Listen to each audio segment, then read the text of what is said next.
still wants to leave the EU in an orderly manner, this agreement, this treaty, is and will be the only one. The US Supreme Court rules a convicted murderer on death row in Missouri has no right to a painless death. And we have a special report on the damage air pollution has on our children's bodies.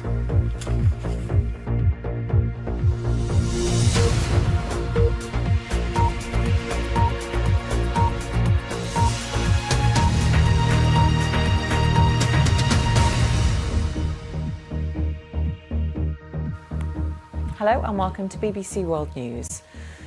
Likelier by the day, that's how the EU's chief Brexit negotiator Michel Barnier described the possibility of a no-deal Brexit in the past hour. His comments came after the House of Commons last night failed to pass any of the Brexit options, including a customs union and a referendum on whatever deal MPs might back. Michel Barnier has said that a no-deal scenario was never his aim, but that the EU was now prepared for such an outcome. In a speech at a European think tank, he told the audience they had given the UK just one option. We have been respectful of UK choices. We tried to make sure that the UK could leave the EU in an orderly manner on the 29th of March, just as the UK has foreseen itself. And let me just make a point very clear. If the UK still wants to leave the EU in an orderly manner, this agreement, this treaty, is and will be the only one. Well, Michel Barnier also said that they would continue to monitor the process in the House of Commons. The House of Commons did not manage to find a majority again last night in the second round of indicative votes. We will continue to follow how the process unfolds in the UK. On our side, we have always said, and I repeat, that we can accept a customs union or a relationship along the style of the Norway model. In fact, however, the political declaration today can accommodate all of these options already. It leaves the noes were 292, so the noes have it. It had been billed as the moment Parliament just may finally compromise, but shortly after 10 o'clock, a quartet of no votes. Every option before MPs rejected yet again. Those in favour of another referendum pointed out their idea secured more support than any other option. Those arguing for a customs union, a closer economic relationship with the EU than the government has advocated, said it was their plan which came closest to commanding a majority. What's the plan, Prime Minister? The Brexit Secretary interpreted the rejection of every option as good news for the government's plan, which, remember, has itself been rejected by the Commons 3 times already. This House has continuously rejected leaving without a deal, just as it has rejected not leaving at all. Therefore, the only option is to find a way through which allows the UK to leave with a deal.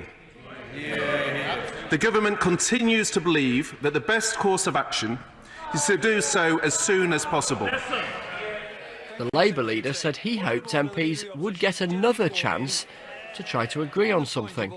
If it's good enough for the Prime Minister to have 3 chances at her deal, then I suggest that possibly the House should have a chance to consider again the options that we had before us today in a debate on Wednesday. And take a look at this, a reminder of the strain this is putting on MPs. A former government minister whose own idea was rejected, resigning as a Conservative MP. I have failed chiefly because my party refuses to compromise. I regret, therefore, to announce that I can no longer sit for this party. Oh, Nick. Mr Bowles will continue to sit as an independent. Today, the Cabinet, itself riven by division, will meet for up to 5 hours and attempt to work out what to do next. Brexit is due to happen a week on Friday. The government, Parliament and the country at large still no closer to knowing what on earth is going to happen. Chris Mason, BBC News at Westminster. We will be live in Westminster in a few minutes to talk to our political correspondent about what Michel Barnier has said in the past hour, so stay with us for that. The US Supreme Court has ruled that a convicted murderer on death row in Missouri has no right to a painless death. The ruling by 5 judges clears the way for the execution of Russell Bucklew, who'd argued he should not be killed by lethal injection, as his rare medical condition could mean an agonising death. Our North America correspondent Peter Bowes has the details.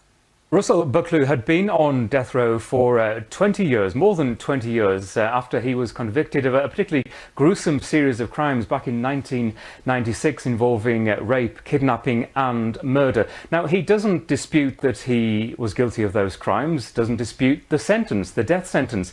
He is arguing with the nature of the sentence and how it is carried out, the lethal injection. He says, and his lawyers have been arguing, that the method would be cruel and unusual, which of course is banned by the US Constitution, because he has a rare medical condition that produces tumours on his neck and his face that could swell during the lethal injection, causing him extreme pain and the possibility of choking to death. He had argued in the arguments with the Supreme Court that gassing, nitrogen gas, would be a better form of execution.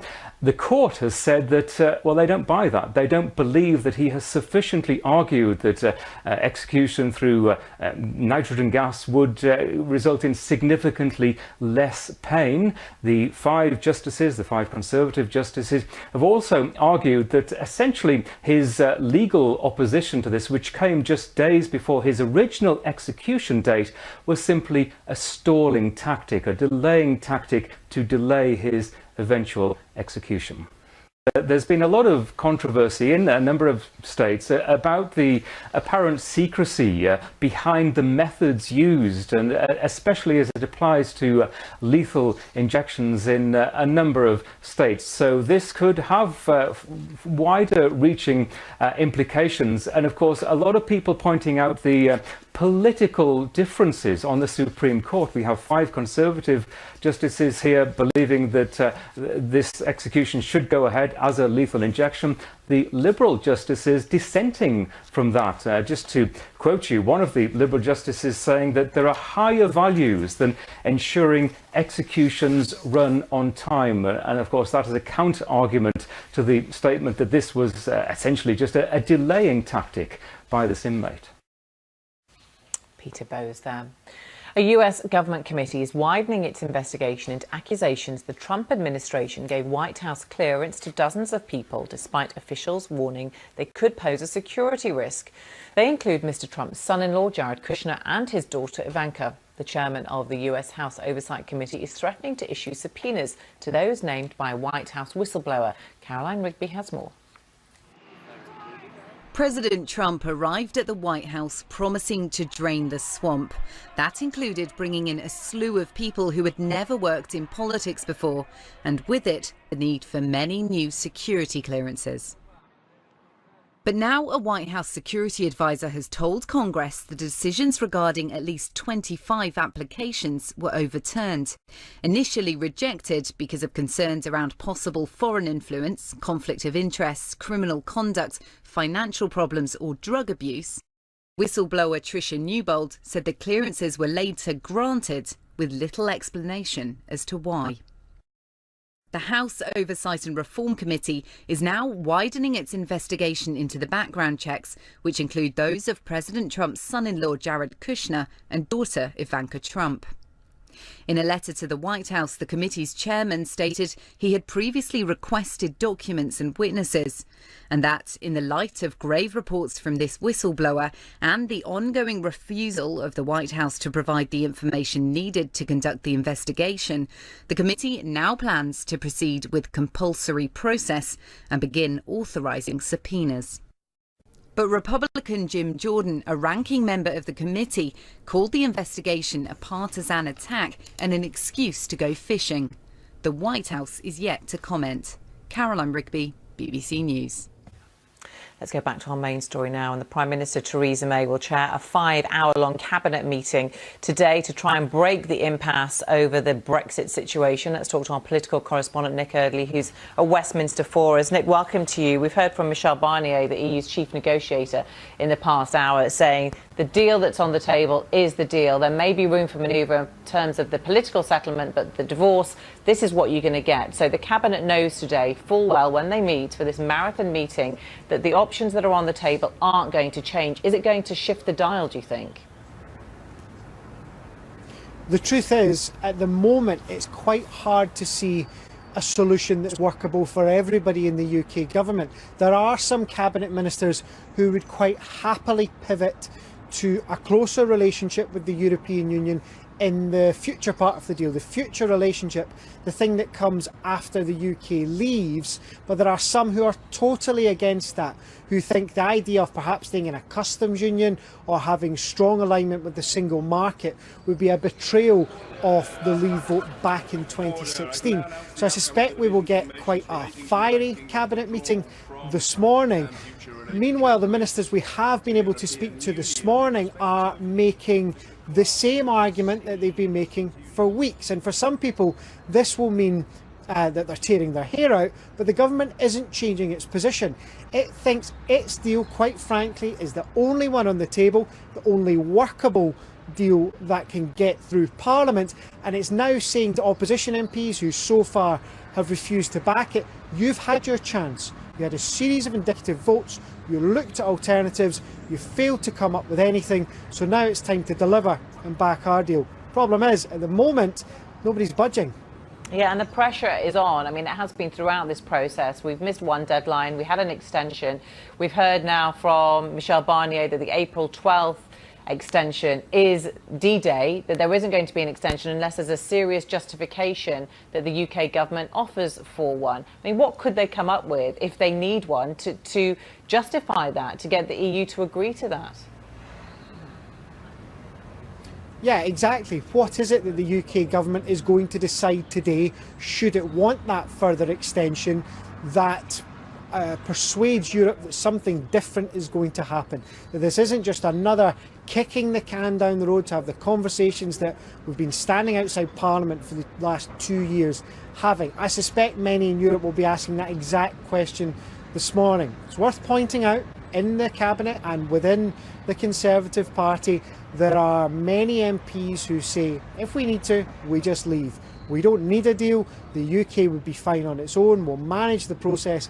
Things will be fine. Michel Barnier also warning this morning that as days go by, as we get close to the new deadline of the 12th of April, that prospect of no deal becomes more and more likely. There will be frantic activity here over the next few days to try and figure out if there is something the UK can put on the table. Either another vote on the PM's deal that could get through, or some other explanation for why that hasn't happened and why there needs to be more time in this process.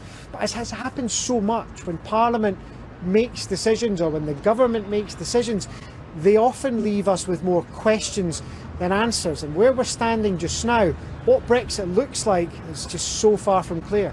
OK, Nick Eardley in Westminster, thank you.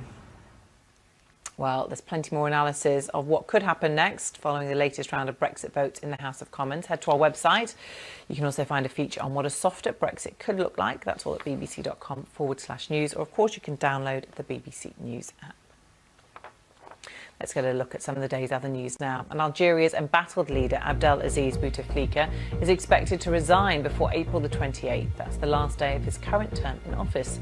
Mr Bouteflika, who's 82 years old and has been in ill health for years, was forced to abandon his bid for a fifth term after a month of nationwide protests. Venezuela's Supreme Court has requested that the opposition leader Juan Guaido be stripped of his parliamentary immunity. That request is expected to be approved by the government-controlled Constituent Assembly within days. Last week, he was banned from holding office for 15 years. Scientists say a simple blood test could greatly improve the diagnosis of pre-eclampsia, which kills 100 pregnant women every day. The condition can prove fatal if left untreated. Researchers at King's College London say the blood test is more reliable than traditional methods using blood pressure and urine samples. Stay with us here on BBC World News. Still to come, something rather special. We have an update on the tale of rare frogs looking for a partner. Have they found love?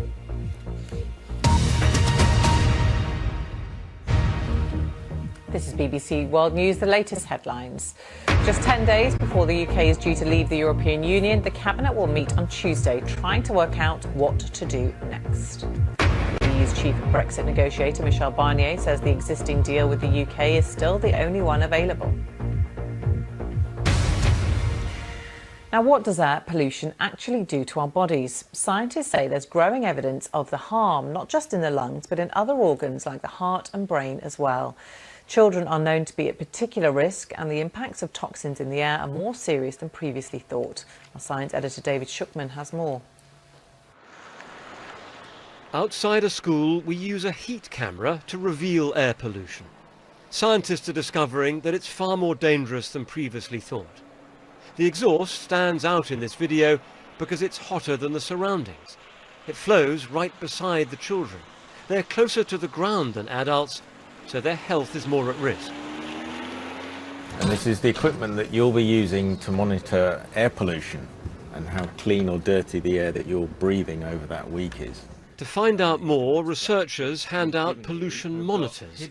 These backpacks are fitted with devices to measure the quality of the air. So it sucks in air and stores all the data here. The children themselves are well aware of what pollution can mean for them. Air pollution can go through your lungs and make you feel sick, and you can maybe go to the hospital. You can't tell it because it's invisible, but air pollution basically is dirty air, so it can cause asthma and it can make you really ill. And this boy, Alfie, tells me how he suffers when the air is bad. It hurts here and here.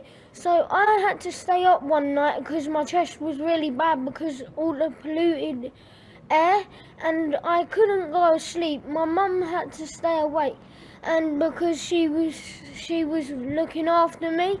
Over the years we've learnt more and more about what air pollution can do to us, but we can't see the stuff, so let's imagine the tiny particles and gases that are drifting around. And as we breathe them in, we're coming to understand the range of effects they can have inside us. The first impact is in our airways and lungs, risking inflammation and asthma attacks, and diseases like lung cancer. And then down inside the lungs, the smallest particles can actually cross into the bloodstream and cause more harm, blocking arteries, increasing the danger of heart disease and of stroke. And pollution may also reach the brain. Links to dementia are being researched. But the biggest concern is for children. We now know it affects not just the respiratory system, but the cardiovascular system, your heart, your brain, all different parts of your body, how it develops. So our understanding of the health impacts has increased, and really we're learning that we need to deal with this much more urgently than we thought. A hot exhaust pipe spews out pollution. Next week, London will launch a major effort to clean up by charging the dirtiest vehicles to come into the centre. Scientists say that's desperately needed. David Shukman, BBC News. Now, it's a radical yet simple idea to end homelessness, give permanent homes to people who need them without any conditions. It's called Housing First, and Finland has been doing it for a decade. Now, the Scottish Government is adopting this strategy, and 3 cities in England are experimenting with it. Our correspondent Jean McKenzie has been to Helsinki to see what lessons they can learn. Life stopped when I was 15. I was smart enough to start shooting. Mirko was homeless for 20 years, but 5 years ago he was given this flat for the rest of his life. What difference has it made to your life having a home that you know you can stay in forever? Well, it soothes me so that I don't have to use dope so much. Do you still use some drugs? Sometimes, yeah. But less? Less. A lot less. This is Finland's approach to homelessness. Give people a permanent home straight away, with no strings attached, then help them tackle other issues in their life. It's called Housing First, and it's been such a success here that Scotland has just adopted it, while 3 areas of England are currently piloting the idea. Hi, Karen, Patrick, how are you doing? Patrick's come to draw on Finland's experience. How long have you been here within your house? 4 or 5 years. 4 or 5 years, and it almost has felt, I think, counterintuitive to us just to give people a house. And now we realise, why wouldn't you do that? You're much more likely, I believe, to be recovery orientated if you have your own tenancy. While homelessness is rising almost everywhere in Europe, here in Finland it's falling. But last year they noticed a problem. Female homelessness had actually gone up. The personal histories of homeless women are very different compared to homeless men. There can be domestic violence, there can be issues of mental health, etc. So you have to make tailor-made support. Now the government's focus is on providing homes especially for women, and this is one example, 24 flats where women can live together. You painted this? Yeah. Oh, fantastic. They get to be part of a community and there's more support. Workers come in every day with breakfast. About 3 years, I walk in the street. What was that like? Terrible, of course. I'm blessed to be here.